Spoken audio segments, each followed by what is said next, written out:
Danas se nalazimo u veterinarskoj apoteci Mlata na Vračaru.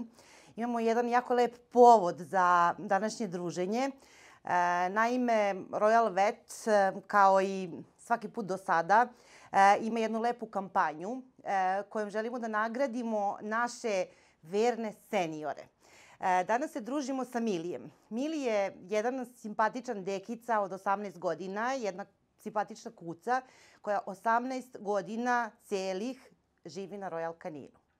Royal Canin nije samo hrana za naše ljubimce. Kao što smo mnogo puta pričali na tu temu, Royal Canin je način života, način da produžimo život našim ljubimcima, da nam budu zdravi i da dugo, dugo godina budu deo naše porodice.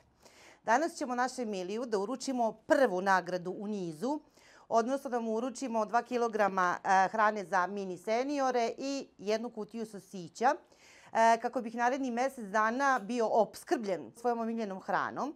A svakog narednog meseca u narednih godinu dana Royal Vet će da daruje našeg Milija i da ga nagradimo za vernost i da ga nagradimo upravo za to što je divan član naše Royal Vet porodice. Kod nas u veterinarskoj apoteci Mlata Royal Canin je uvek prva preporuka zato što je zdravlje naših kućnih ljubimaca uvek na prvom mestu.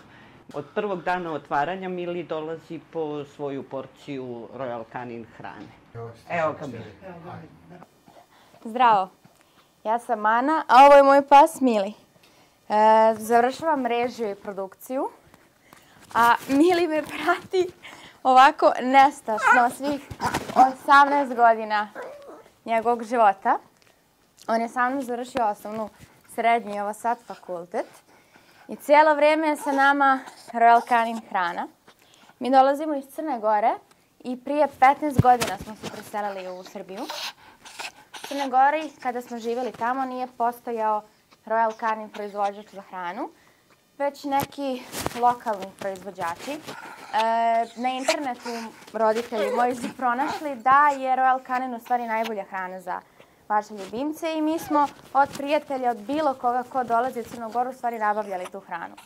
Svako ljeto, kada bismo u Crnu Goru išli, mi smo se trudili da ponesemo dovoljne količine Royal Canin hrane kako bi Mili imao da jede 3 mjeseca ljetnjeg raspusta. Kao što sam pomenula, ima 18 godina. Trenutno je malo slijep, gluv, ali mislim da to njega ne sprečava da živi svojim punim životom. Zahvaljujući, ja mislim, Royal Caninu, on je i dalje sa nama, sa mnom i sa mojom porodicom. Mi ga istinski volimo i naravno ne bi nikad voljeli da ga izgubimo. I nadam se da nećemo još dugo vremena, zato što će on nastaviti da jede Royal Canin hranu. I to je neka naša mala pričica. Royal Canin je prepoznao svog vernog potrošača Milija i zbog toga želimo da ga nagradimo za vernost. Tako da, evo danas prva u nizu nagrada za Milija. Narednih godinu dana mi ćemo da ga hranimo. Tu su njegove granulice, tu su sosići. Pa Mili, da nam budeš još dugo, dugo godina deo naše velike Royal Canin porodice. Hvala vam puno. Hvala puno. Ja se nadam da kad bi on čuo ovo, jako bi bio srećan. Jel te, ali pošto ne čuje... To je ono što je najvažnije, apsolutno, tako je. Osjetit će. Hvala još jednom. Hvala vama na vernosti.